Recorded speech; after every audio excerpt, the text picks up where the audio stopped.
요한복음 12장 36절 하반절에서 43절. 참고로 주보 보시면 36절 뒤에 B라고 되어 있는데 오타가 아니고요. 하반절을 뜻합니다. 하반절이라는 말은 절에 이렇게 가운데로 나눠서 앞에는 상반절 그리고 뒤에는 하반절 이렇게 부르는데 보통 표기를 A, B 아니면 상, 하 이렇게 나누거든요. 그래서 36B 이렇게 되어 있으면 36절 하반절을 가리키는구나 그렇게 이해하시면 되겠습니다. 요한복음 12장 36절 하반절에서 43절 우리를 향한 하나님의 말씀입니다. 제가 봉독해 드리겠습니다. 예수께서 이 말씀을 하시고 그들을 떠나가서 숨으시니라. 이렇게 많은 표적을 그들 앞에서 행하셨으나 그를 믿지 아니하니 이는 선지자 이사야의 말씀을 이루려 하심이라. 이르되 주여 우리에게서 들은 바를 누가 믿었으며 주의 팔이 누구에게 나타났나이까 하였더라. 그들이 능히 믿지 못한 것은 이 때문이니 곧 이사야가 다시 일렀으되 그들의 눈을 멀게 하시고 그들의 마음을 완고하게 하셨으니 이는 그들로 하여금 눈으로 보고 마음으로 깨닫고 돌이켜 내게 고침을 받지 못하게 하려 함이라 하였음이더라. 이사야가 이렇게 말한 것은 주의 영광을 보고 주를 가리켜 말한 것이라. 그러나 관리 중에도 그를 믿는 자가 많되 바리새인들 때문에 드러나게 말하지 못하니 이는 출교를 당할까 두려워함이라. 그들은 사람의 영광을 하나님의 영광보다 더 사랑하였더라. 아멘. 임마누엘 찬양대 찬양하겠습니다.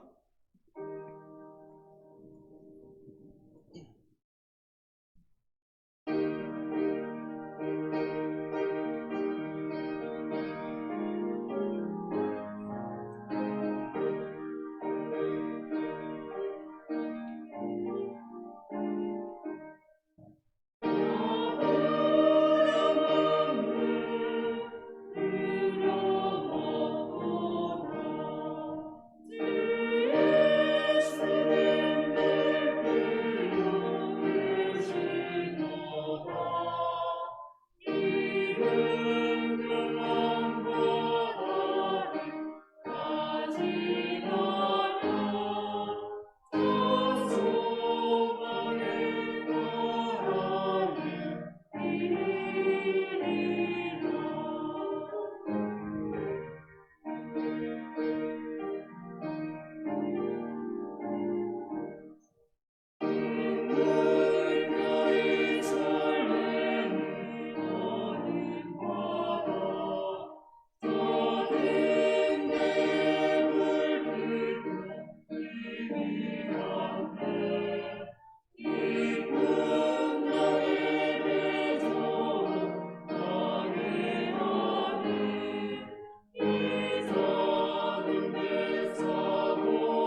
아멘. 감사합니다. 지난주 우리는 예수님께서 십자가를 지시기 전에 무리들, 그러니까 대중들에게 마지막으로 말씀하신 내용을 살펴봤습니다. 예수님께서 뭐라고 말씀하셨습니까? 세상이, 그리고 그 세상에 속해 있는 너희들이 아무런 죄도 없는 나를 십자가에 못 박아 죽이는 것으로 스스로 부패했다라는 것을 증명해 보일 것이고, 이 일로 하나님의 심판을 받게 될 것이다.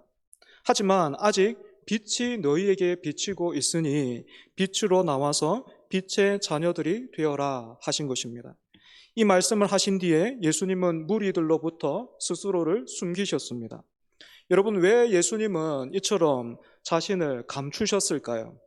아시다시피 오늘 본문의 배경은 사람들이 예루살렘에 가득 들어차 있던 유월절이라는 명절입니다. 사람들을 따로 모을 필요도 없이 이미 모여 있었고, 이 당시 대중들 사이에서 예수님은 단연 최고의 이슈 메이커였기 때문에 어떻게 보면 일을 도모하려면 이때보다 더 좋은 때가 없지요. 절호의 기회였습니다. 하지만 예수님은 그렇게 일하지 않으시고 무리들로부터 몸을 숨기셨습니다. 예수님은 사람들이 원하는 것을 적당하게 들어주시거나 신기한 기적들을 한 번씩 보여주시면서 대중을 길들이는 방식으로 그렇게 일하기를 원치 않으셨던 것입니다. 사람들은 예수님께 뭔가 비상한 것들을 기대하면서 왔지만 예수님께서 오직 그들에게 주고자 하신 것은 자신의 몸과 피, 즉 대속의 죽음이었습니다.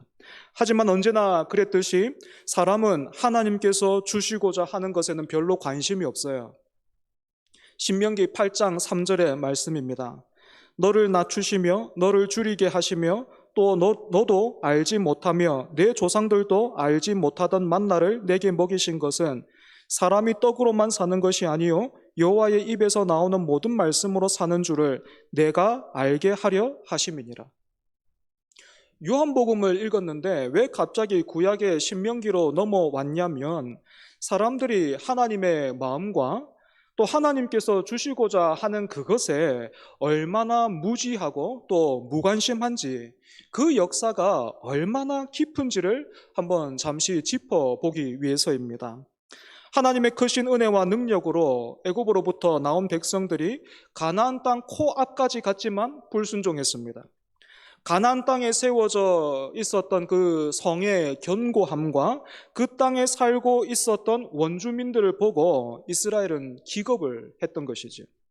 하나님 말씀대로 저 땅에 들어갔다가는 우리는 물론이고 우리 자녀도 우리 처자식도 모두가 다 죽거나 종밖에는 안 될 것이다 라고 소리 질렀습니다. 여러분, 이렇게 소리 지른 사람들이 광야길을 어떻게 걸어왔습니까? 하나님은 10가지 재앙을 통해서 애굽을 심판하심으로 자신이 애굽의 바로보다 더 크신 분이시다라는 것을 가르쳐 보이셨고, 홍해를 가르셨고, 또 만나로 먹이시면서 바위에서 물이 터져 나오게 하셨고, 밤낮 구름 기둥과 불 기둥을 둘러서 보호하셨습니다. 하지만 이스라엘 백성들은 이런 표적과 은혜를 누리기는 했지만 크신 하나님을 알지는 못했어요. 단순히 지식이 부족했다라는 말이 아니라 하나님이 이처럼 크고 높으신 분이시구나, 이런 하나님이 우리를 원하고 사랑하시구나, 그렇다면 우리가 이 사랑에 어떻게 반응해야 할까? 순종해야 하는 것이구나. 예배해야 하는 것이구나. 이런 깨달음과 거기에 따른 마땅한 자세와 태도를 배우고 또 가지지 못했다라는 것입니다. 그래서 이스라엘 백성들에게 하나님께서 베풀어 주신 은혜는요, 어느새 당연한 것이 되었어요. 당연한 것이 돼서 안 해주면 섭섭하고 불만스럽고 이렇게 된 거예요. 너희들은 하나님의 백성이고 하나님께서 당신의 백성들을 먹이시며 보호하신다. 심지어 아무것도 없는 이 광야에서도 너희들의 신과 의복이 닳지 않도록 하셨다. 그러니 너희들은 하나님만 섬기고 순종해야 한다. 너희의 생명이 바로 여기에 있다는 것을 잊지 말라. 광야를 통해서 하나님은 바로 이 믿음을 이스라엘 백성들에게 주고자 하셨어요. 그 믿음을 가지기를 원하셨습니다. 하지만 아무도 이 믿음을 원하고 사모하는 사람이 없었습니다. 이스라엘은 이 험한 광야길, 은혜가 없어도 물과 빵만 있으면, 물과 빵만 제대로 주어진다면 얼마든지 내 힘으로도 갈 수 있다, 그렇게 생각했던 것입니다.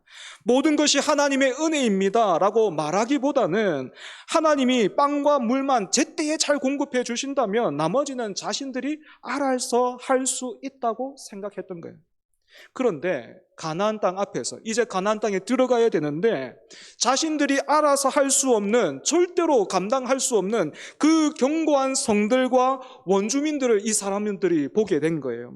광야에서 배워야 할 것들을 배우지 못했으니까 무식하면 용감하다고 할 수 있는 일은 소위 아이들이 말하는 것처럼 배째 하면서 비명을 지르는 것밖에는 없었습니다. 그래서 여러분, 하나님께서 이 사람들 어떻게 하십니까? 광야로 유턴하게 하십니다.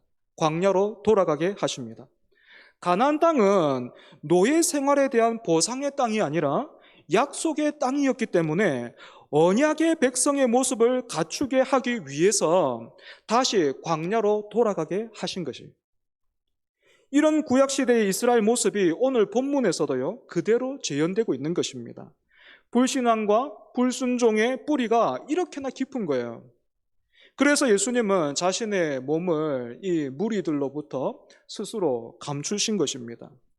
그리스도가 오실 것을 믿고 또 그리스도를 기대하고 있고 기다리고 있으며 또 예수님을 향해서 환호하고 또 찾아왔던 그 모습만을 본다면 이 사람들이 그리스도를 알아보고 있는 것처럼 보이지만 사실은 그 모두가 그 반딧불 같은 자신의 어떤 지식과 경험과 어떤 그런 것들은 내려두고 참 빛이신 예수님 앞에 나오는 것이 아니라 어둠에서 더 잘 살 수 있는 그 수단과 소원을 바라면서 왔기 때문에 예수님은 이런 무리들로부터 몸을 숨기신 것입니다. 오늘 본문 37절은 이런 무리들의 불신앙을 고발함과 동시에 예수님이 그동안 메시아로서 일하셨던 일의 결과를 말해주고 있습니다. 요한복음은 크게 두 부분으로 나눌 수 있다 했지요. 1장부터 12장은 표적의 책으로서 예수님께서 여러 표적을 행하시면서 자신이 약속한 그 그리스도이심을 보여주셨는데 사람들은 그 표적을 보고 경험했음에도 불구하고 그리스도를 믿지 않았습니다. 여러분, 예수님께서 어떤 일들을 하셨습니까? 물로 포도주를 만드셨고 또 38년 된 중풍병자를 고쳐주셨고 물고기 2마리와 5개의 그 떡으로 남자만 5,000명을 먹이시고 12광주리를 남게 하셨습니다. 뿐만 아니라 예수님은 구약 성경에 예언되어 있는 대로 메시아가 오면 눈먼 자가 보게 될 것이라고 그렇게 말했는데 그 말씀 그대로 나면서부터 보지 못했던 그 청년을 고쳐 눈을 뜨게 해주셨고 죽은 지 나흘이나 지났던 나사로를 살려주셨습니다. 요한복음을 기록한 요한은 예수님께서 행하신 일들이 이 요한복음에 기록되어 있는 것보다 훨씬 더 많다라고 말하고 있습니다. 그러니까 추려서 이 정도라는 거예요. 하지만 사람들의 불신앙이 얼마나 뿌리가 깊습니까? 이 모든 일들을 보고 듣고 알고 있었지만 믿지 않았다라고 말하고 있습니다. 사람들은 예수님께서 행하신 그 표적들을 통해서 자신들을 향한 그 하나님의 마음과 열심을 깨닫고 하나님의 그 신실하심에 반응하면서 그 앞에 무릎을 꿇은 것이 아니라 마치 그 TV에 나오는 것처럼요, 세상에 이런 일이 신비한 TV 서프라이즈 이런 TV를 보는 것처럼 그냥 그 에피소드를 즐긴 겁니다.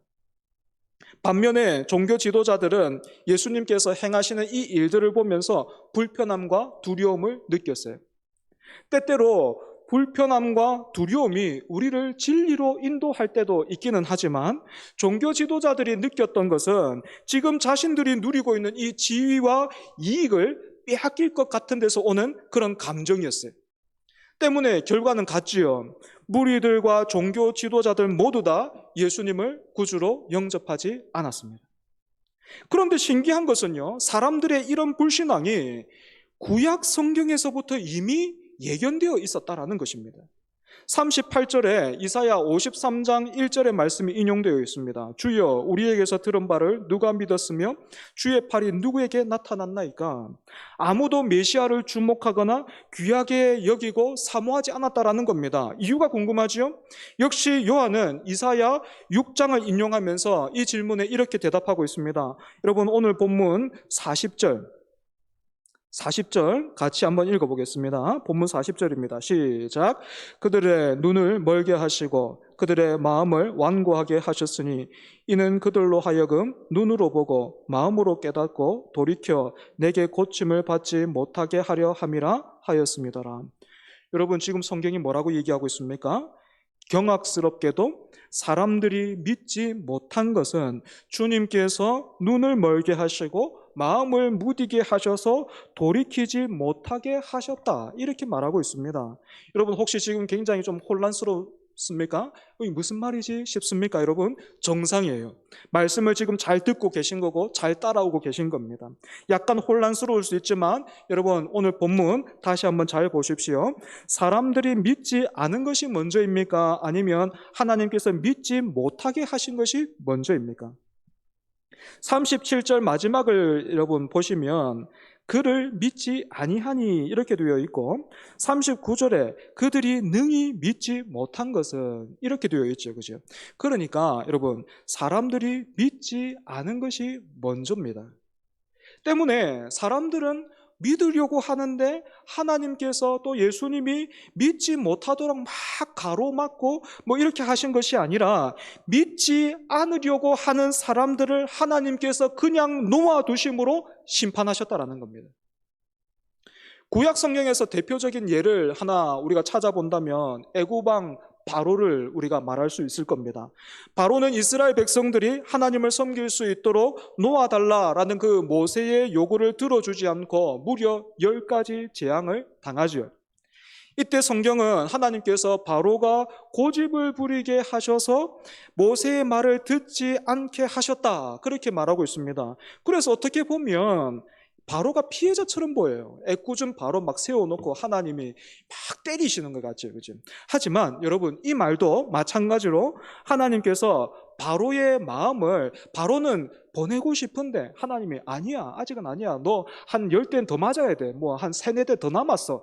그래서 하나님이 막 막으셨다는 그 말이 아니라 바로의 그 고집 부리는 마음, 그 마음 그대로를 그냥 하나님이 내버려 두셨다라는 말씀이에요. 신약 성경에서 우리가 다른 예를 한번 들어보자면 가룟 유다를 말할 수 있습니다. 적지 않은 사람들이요 가룟 유다를 생각하면서도 역시 가룟 유다가 예수님을 판 것은 하나님께서 미리 정해두신 일이기 때문에 가룟 유다 편에서는 어쩔 수 없는 선택이었다라고 그렇게 생각합니다. 하지만 여러분 그렇지 않아요. 예수님께서 얼마나 마지막까지 가룟 유다에게 기회를 주셨는지 모릅니다. 자세한 것은 우리가 나중에 우리가 이제 요한복음을 살펴보고 있는데 요한복음을 제가 12장까지만 다루고 그러니까 한 번 정도 남았죠. 그 다음부터는 구약 성경의 요나서를 제가 여러분들과 함께 살펴볼까 싶은데, 그래서 나중에 우리가 다루게 되겠지만 예수님은요 마지막 만찬에서까지요 이 가룟 유다가 돌이키기를 원하셨어요. 그래서 다른 제자들은 알아듣지를 못하게 예수님은 가룟 유다를 콕 찍어서 바로 네가 나를 팔 자다, 내가 그걸 알고 있다, 그렇게 말씀해 주셨어요. 하지만 가룟 유다는 회개하지 않고 밖으로 나가서 종교 지도자들에게 갔습니다. 때문에 여러분 우리 모두는 오늘 말씀을 통해서 경고를 받게 되죠. 언제부터인지도 모르게 말씀을 듣는, 또 말씀을 읽는 그 마음이 식어져 있다면 오늘 나에게 무슨 말씀을 주실까, 내가 무엇을 순종해야 할까, 그것보다 오늘도 내가 의무를 다했다, 주일 예배 갔다 왔으니까 의무 다했다, 하나님 보셨죠, 출첵하면서 뭐 그렇다거나, 아니면 예배를 드리고 있으면서 지금 말씀을 듣고 있으면서 오늘 저녁은 뭘 먹을까, 점심은 또 우리 권사님이 뭘 준비해 두셨을까, 남은 주일 오후의 시간은 어떻게 보낼까? 빨리 예배를 마치고 어딜 가야 되는데, 여러분 이런 생각이 더 크다면, 또 예배는 드리면 좋고 못 드리게 되면 어쩔 수 없는 그런 삶이, 그런 모습들이 이어지고 있다면 여러분은 지금 불신앙의 형벌을 받고 있는 것입니다. 기도하는 시간이 전혀 없음에도 하나님을 주인이라고 믿고 고백하는 사람들이 그 주인을 하루에 1분도 한 번도 만나고 있지 않음에도 불구하고 아무런 문제가 없고 부담도 없고 평안하기까지 하다면 그것도 역시 불신앙의 형벌을 받고 있다 말할 수 있을 겁니다. 하지만 여러분, 감사하게도 말씀을 들을 때에 예배에 참석하면서 여러분의 영혼에 어떤 반응들이 있습니까? 기대함들이 있고 사모함들이 있습니까?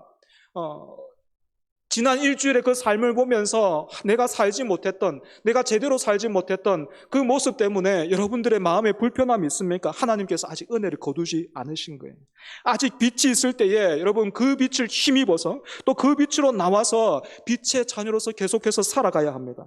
그래서 여러분, 뭔가 우리끼리 이렇게 막 훌륭하고 대단한 일을 한번 해봅시다, 뭐 그런 말이 아니고, 여러분 예수님이 직접 오셔서 수많은 일들을 보여주셨음에도 불구하고 사람들이 믿지를 못했는데, 오늘 나는 어째서 예수를 믿고 있는가? 어째서 이 자리에까지 오게 되었는가? 비록 부족하고 실수가 많고 여전히 연약하지만 나에게 있는 이 믿음은 도대체 무엇인가? 주님을 부인할 수가 없고 예배 자리를 계속해서 찾게 만드는 이 의지는 어디에서부터 온 것인가? 무엇이 이것을 붙들고 있는가? 생각해 보자는 거예요. 여러분, 우리가 어떻게 여기까지 오게 되었습니까? 여러분에게 어떤 성공 수기 같은 것들이 있습니까? 다른 사람에게 말해줄 어떤 이렇게만 하면 된다, 여러분 뭐 그런 게 있어요? 어떻게 여전히 우리는 예수님을 구주로 모시고 있습니까? 우리의 의지와 결단과 능력입니까? 그렇지 않다는 것을 우리가 알고 있잖아요. 모든 것이 우리 편에서는 이유를 알 수 없고 이유를 댈 수 없는 하나님의 은혜입니다. 그래서 은혜가 공짜인가 했을 때 여러분 절대로 그렇지 않습니다. 이 은혜는 하나님의 외아들 예수 그리스도께서 십자가를 근거로 우리에게 열렸고 허락되었기 때문에 그렇지요.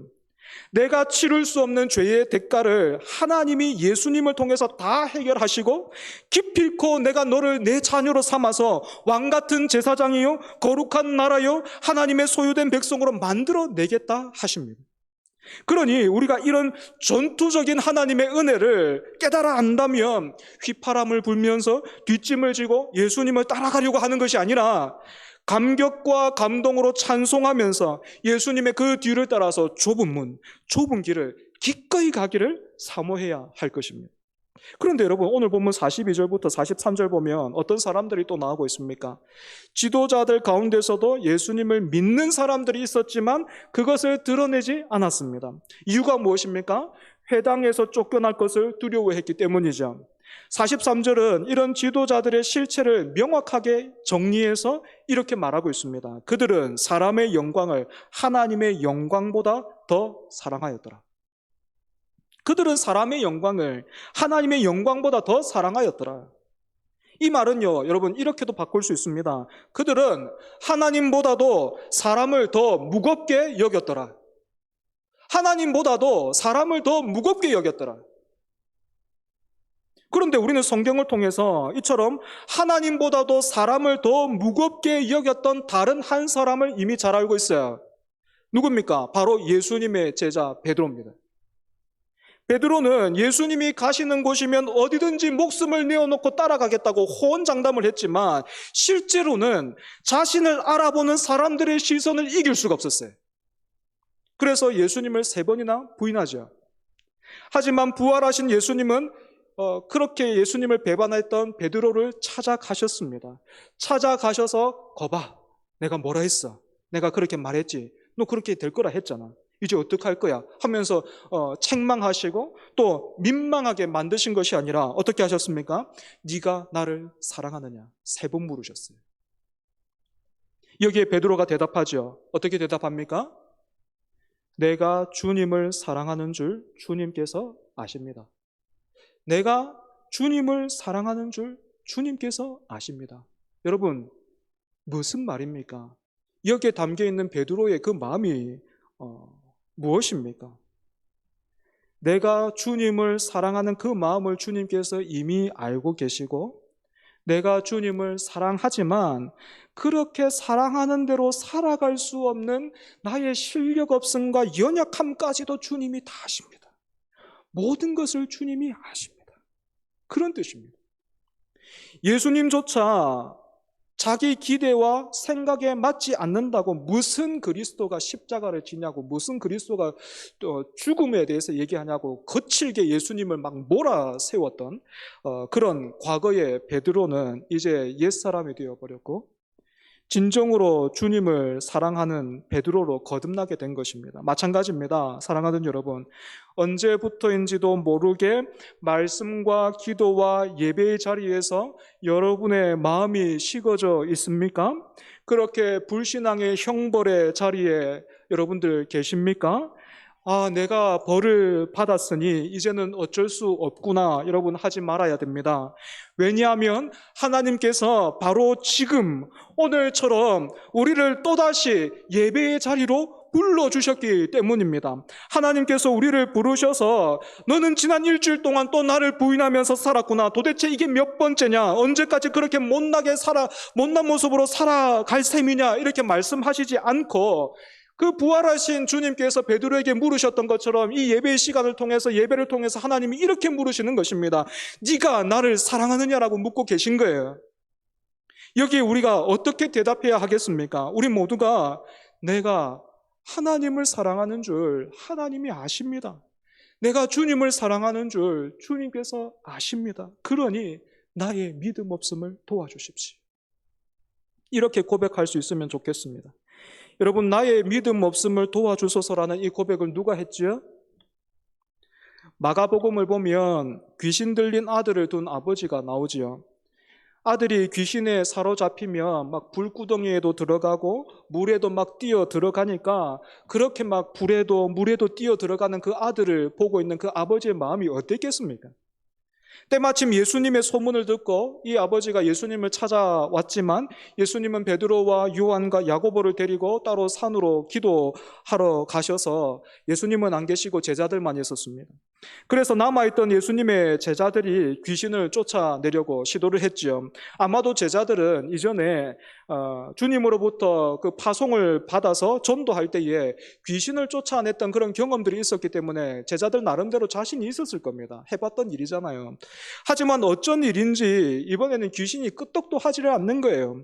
그렇게 막 실랑이를 벌이고 있는데 산에서 내려오신 예수님께서 자초지종을 들으셨고, 아들의 아버지는 예수님께 하실 수 있으면 우리를 불쌍히 여겨달라고 그렇게 도움을 구했습니다. 그러자 예수님은 이 사람의 요청을 이렇게 수정해 주시지요. 하실 수 있으면, 좀 뭔가를 할 수 있으면 나 좀 도와주십시오.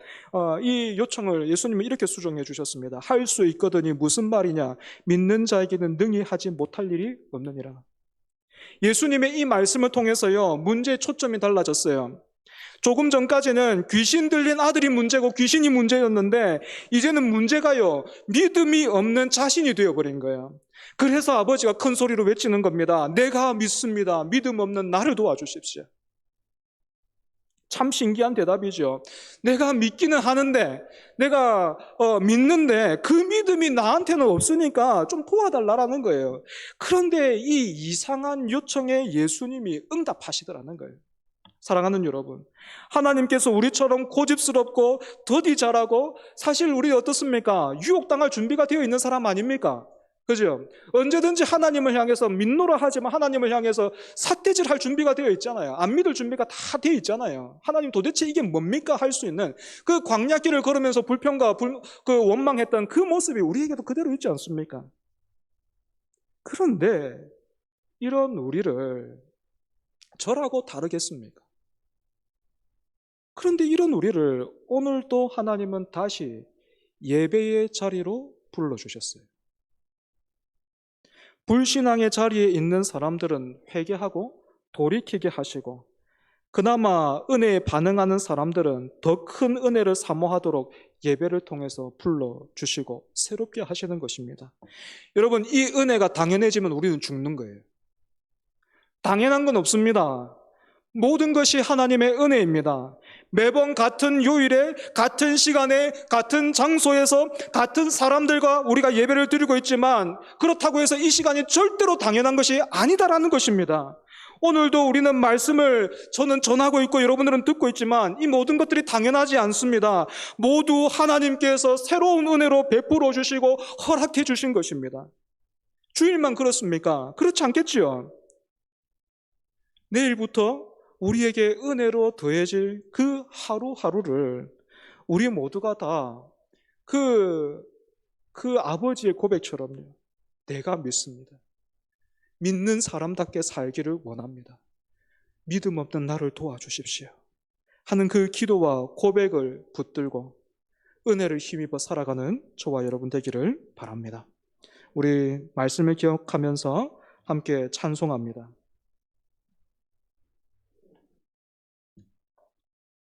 은혜라는 찬송인데요,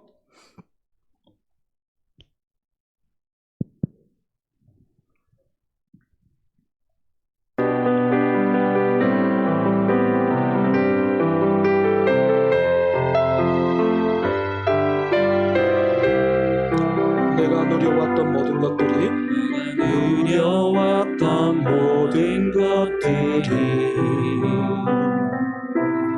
내가 지나왔던 모든 시간이, 내가 걸어왔던 모든 순간이 당연한 것 아니라 은혜였소. 아침 해가 뜨고 저녁에 노을, 봄의 꽃향기와 가을의 열매, 변하는 계절의 모든 순간이 당연한 것 아니라 은혜. 모든 것이 은혜, 모든 것이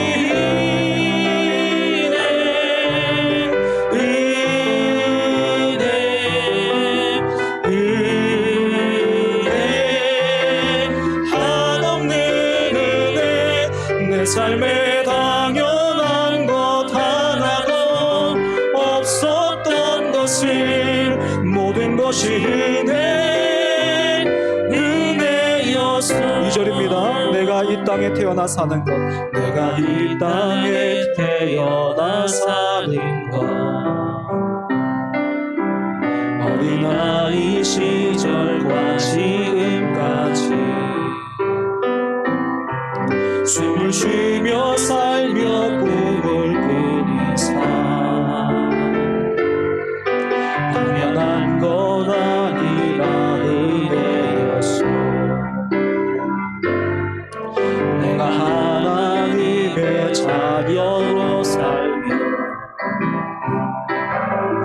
오늘 찬양하고 예배하는 삶, 복음을 전할 수 있는 축복이 당연한 것 아니라 은혜였소. 모든 것이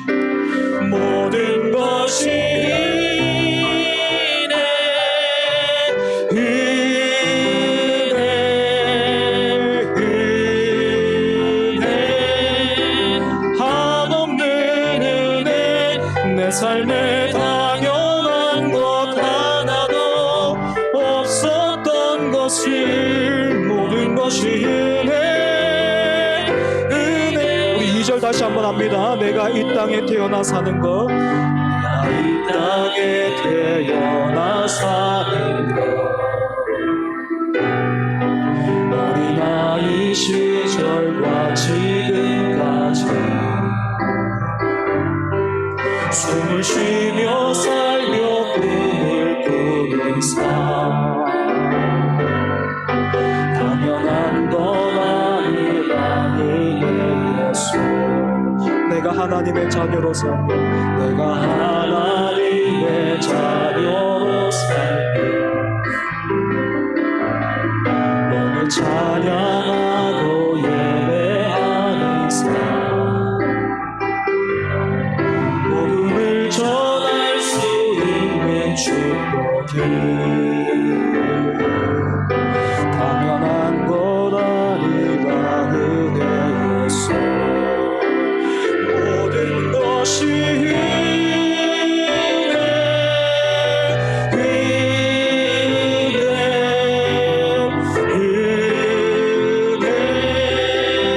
한없는 은혜 내 삶에 당연한 것 하나도 없었던 것이 모든 것이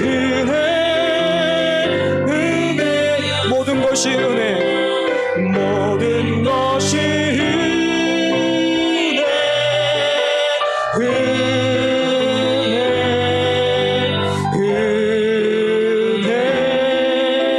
한없는 은혜 내 삶에 당연한 것 하나도 없었던 것이 모든 것이 은혜였소. 사랑하는 여러분, 함께 기도하기를 원합니다. 이 은혜, 모든 것이 은혜, 이 은혜에 반응하면서 살아가는 저와 여러분 되기를 원합니다. 그래서 어떻게 하자는 말입니까? 뭔가를 큰 일을 이루어야 된다는 말입니까? 그렇지 않다 했지요. 예배를 통해서 불러주시는, 여전히 어리석고 답이 없는 인생임에도 불구하고 여전히 변함없이 신실하신 그 은혜와 사랑으로 붙들어 오늘 여기에 불러서 말씀하시는 집요하시고도 전투적인, 놓지 않으시며 끊어질 것이 끊게 할 것이 없을 것이다라고 말씀하시는 그 하나님의 은혜, 거기에 무릎을 꿇어야, 거기에 우리의 삶을 다 드려야 합니다.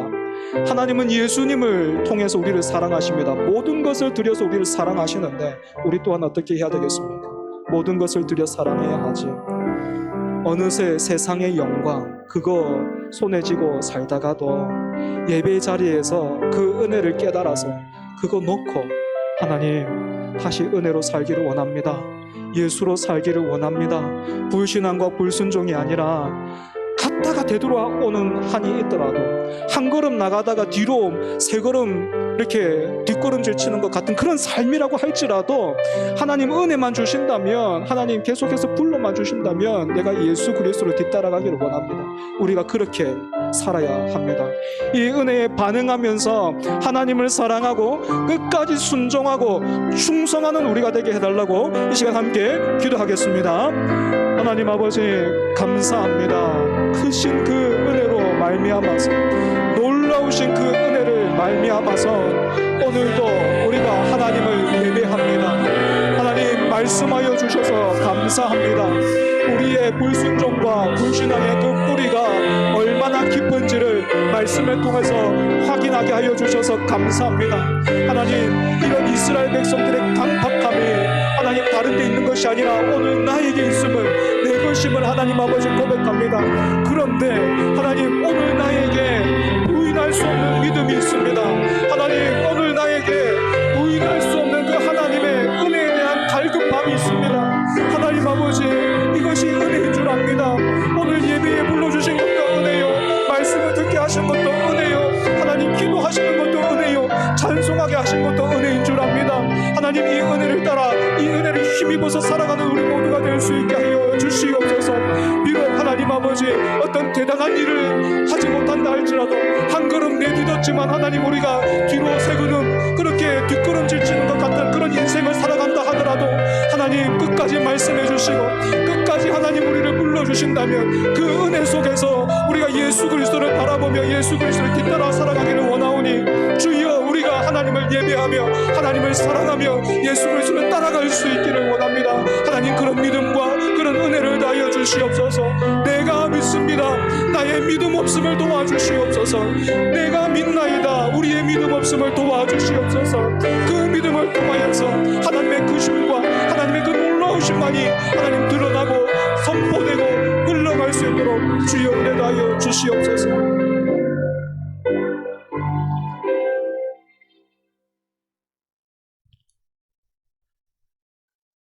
하나님, 너무너무 놀랍고 너무너무 감사합니다. 듣고 알고 있지만 매번 우리의 삶은 돌아보고 점검해보면 어쩌다가 한두 걸음 나가는 것 같지만 뒷걸음질 칠 때가 훨씬 더 많습니다. 말씀을 알고는 있지만 여전히 그 옛날 광야길을 걸었던 불신앙으로 불순종했던 이스라엘 백성들처럼 성질을 부리고 또 그렇게 교만하게 삽니다. 그런데 하나님, 지치지도 않으시고 실망하시지도 않으시고 천하에 나에게서 너희를 끊어놓을 것이 없을 것이다 말씀하시며 오늘도 예배 자리로 또 말씀 앞으로 불러주셔서 감사합니다. 여전히 못난 모습으로 섰습니다. 믿음이 없습니다. 믿는다 하는데 그 믿음이 삶에서는 보이지 않습니다. 주여, 우리가 믿나이다. 우리의 믿음 없음을 도와주시옵소서. 멋있게 믿지는 못한다 할지라도 그래서 이 은혜에 붙들려 하나님이 허락하시는 그 시간까지 비틀거린다 할지라도 우리가 예수를 따라가고 닮아가며 하나님의 그 크신 은혜와 그 영광을 누리며 전하게 하여 주시옵소서. 우리가 믿습니다. 믿음 없는 우리를 도와주시옵소서. 예수님 이름으로 기도합니다. 아멘.